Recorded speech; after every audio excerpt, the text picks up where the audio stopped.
need to do something where we put our foot down and say, we will sell you the rights, but this is the number of years we allow as a country. And perpetual rights, I think, should be restored both with the producers and the directors. And that is a huge part of the monetization struggle that we do.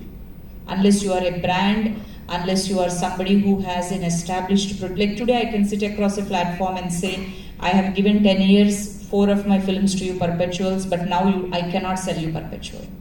And then suddenly your monetization comes down. If it's 100 rupees, it comes down to 10 rupees. And what do I do with the 10 rupees? It's not sustainable for your film. No, it's not. So producer at the end, I see so many producers, they really don't have money towards the end of the year. I mean, this is the people that I go for mentorship, trying to understand how they produced such amazing, legendary films. And they are living a very small life and trying to make the ends meet because they sold all their films for perpetual. So this is something we should really think about when it comes to structure.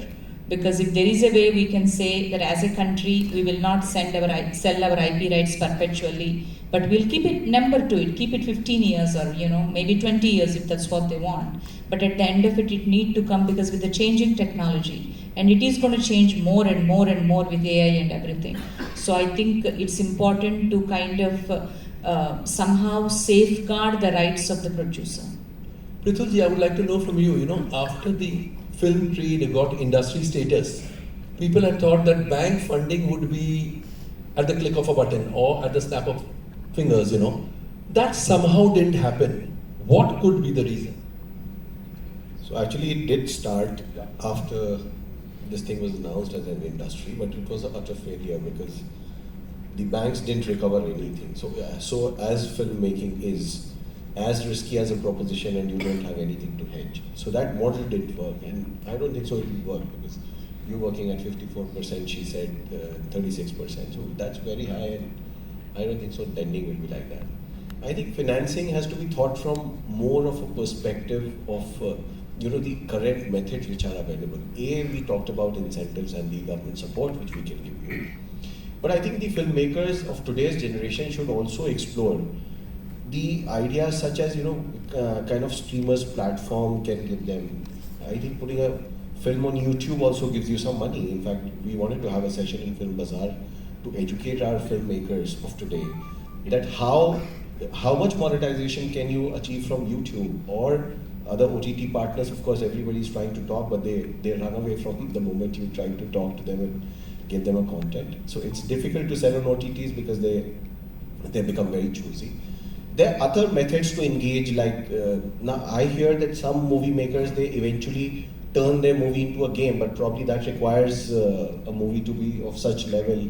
So people are associating fashion brands with it. Some, I have also heard of filmmakers who sort of, drew money out of corporate social responsibility of an environment firm and made something related to the environment. So think of innovative methods. And whatever is available, I think if the passion is there, if you're looking for financing, I think enough methodologies are available. And there's one very important thing, is that things like Film Bazaar and the other film festivals, these have a sort of a stamping mechanism. So the moment your film or your script of whatever level, it goes through the stamp of these kind of markets, they definitely have a better value proposition for any producer or financer. So go ahead with these things. Don't get stuck that, I have to pitch it to one producer and then only I'll get to, if I get the money from him, that's the only thing. I think go for these stampings, go for the other methods. That's what my advice will be to everyone. Interesting. I think a lot of you all would be having some questions in your mind which we may not have dwelt upon or we may not have covered. So I'll throw it open to the house now. Be brief in your questions, let them be elaborate with their replies. Yeah, the gentleman there, yeah. Sir, any of the panelists. In recent years, we have seen reputed production house or individual producer coming as a presenter for some independent films or some regional film getting dubbed into their respective language or their releasing as well. So what is the presenter when they come as presenter? what is their role in